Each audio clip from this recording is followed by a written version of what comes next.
A blessed and good day to everyone. Thank you for the opportunity to be with you today. The need for exceptional quality in the academic arena is inevitable.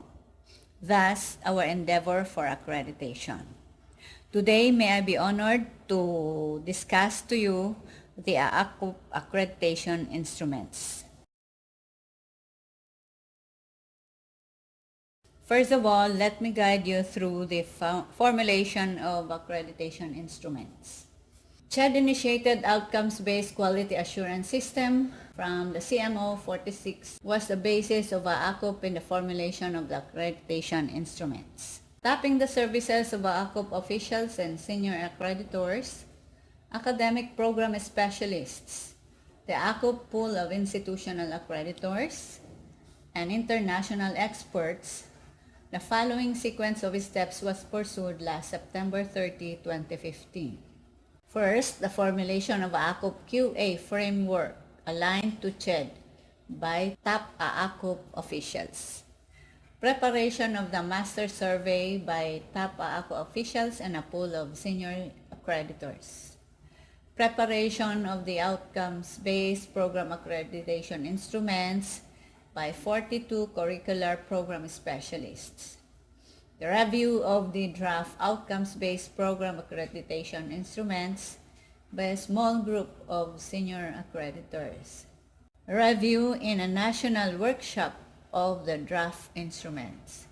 Finalization of the instruments and preparation of the guidelines in preparing the program performance profile, or what we call now the PPP, and the institutional portfolio, or IP, and the validation of the instruments, and then lastly, the copywriting of all the instruments. So, all our instruments have been copyrighted. The next is the number of instruments formulated by the AACCUP.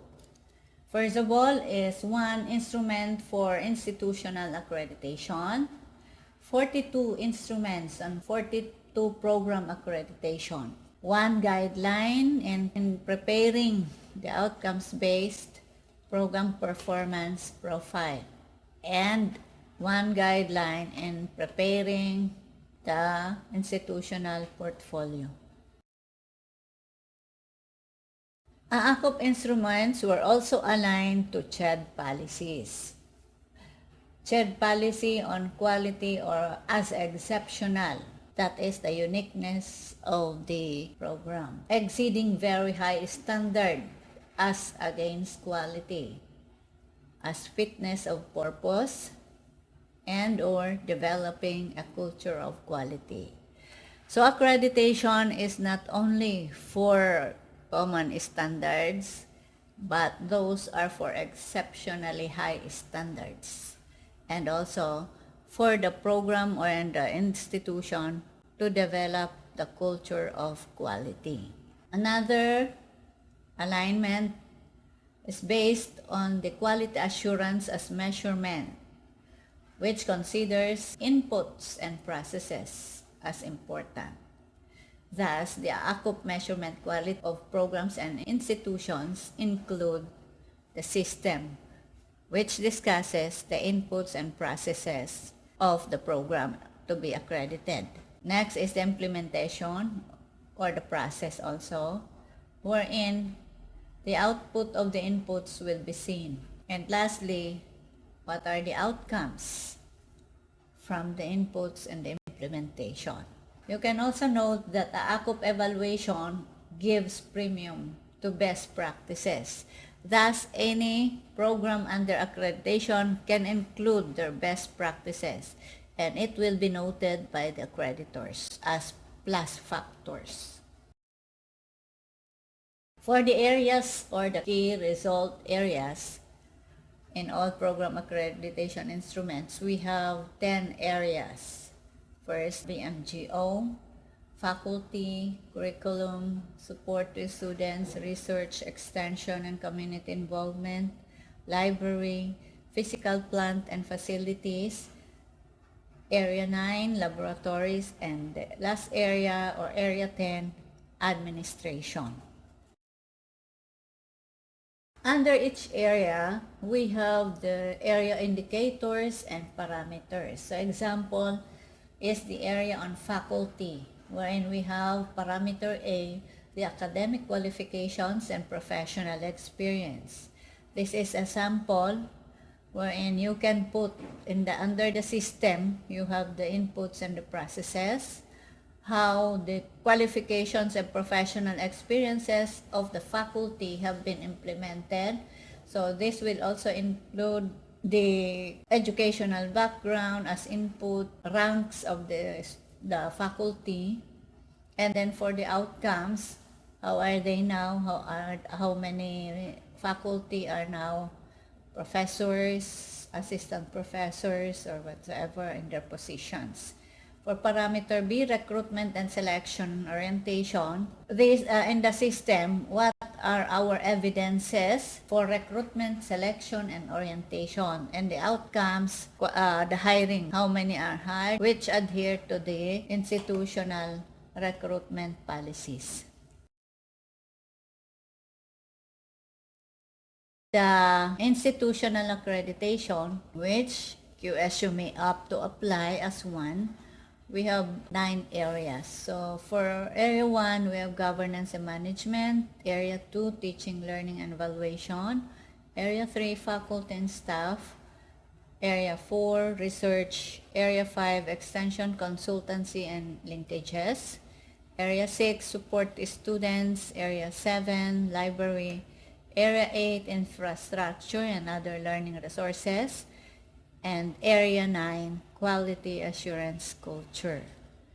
So these are all as a whole, as the whole institution. If the institution opted to have an institutional accreditation, they have to prepare the necessary documents and evidences for these 9 areas.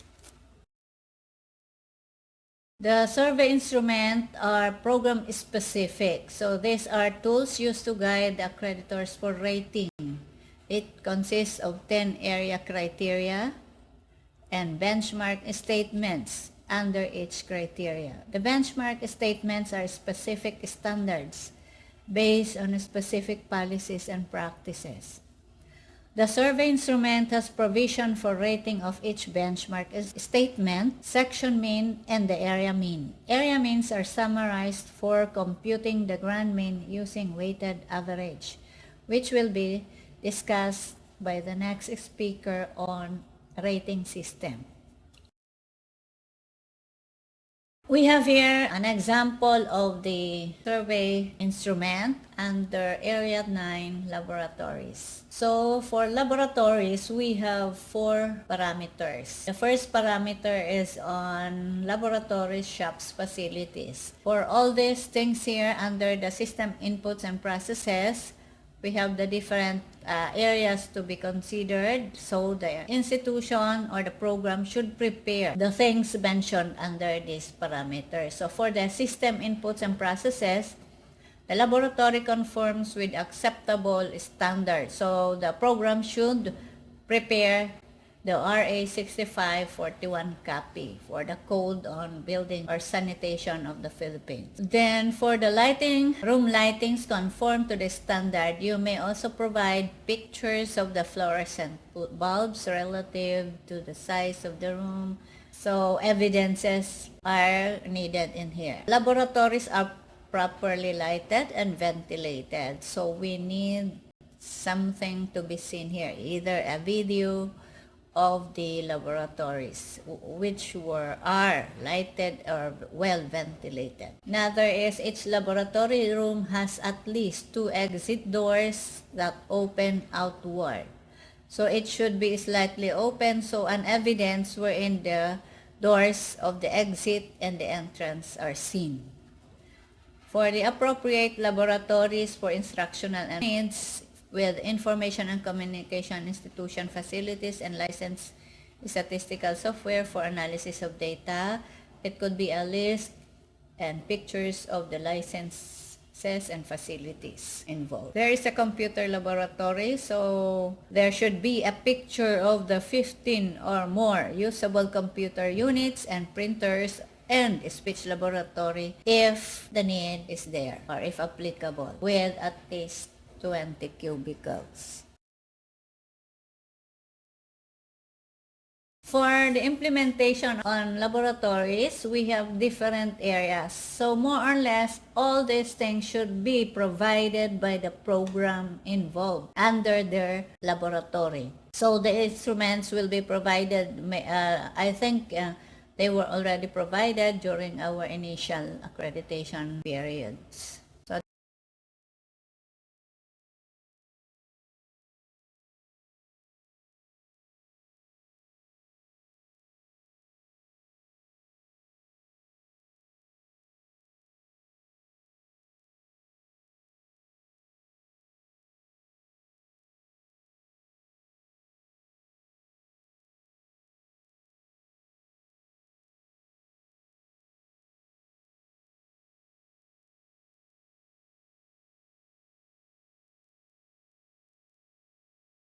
So the outcomes should be for laboratories, the laboratories and shops are well equipped, functional, and conducive to learning. So the evaluator accreditor will rate this. So from 0 to 5.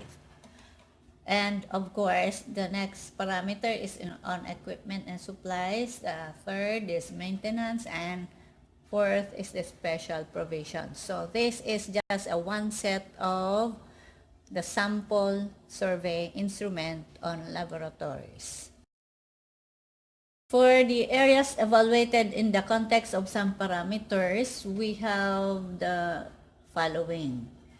For the area vision, mission, goals, and objectives, we have 3 parameters. So in summary, faculty, we have 8 parameters. Curriculum and instruction, 7. Support the students, 6. Research, 4. Extension and community development, 4. Library, 7. Physical plant and facilities, 11. Laboratories, 4. And administration, 8. To sum it up, the longest instrument are physical plant and facilities, faculty, the next administration, library, and curriculum. The lowest are the research, extension, and community development. But we have also some weighted points, and the vision and mission is just an additional. So for area 2 to 10, there are weighted points for this. Ang pinakamalaki po ay sa faculty, OSAS, and OSAS, kung sa points naman ang titignan natin. So, this is all. Thank you.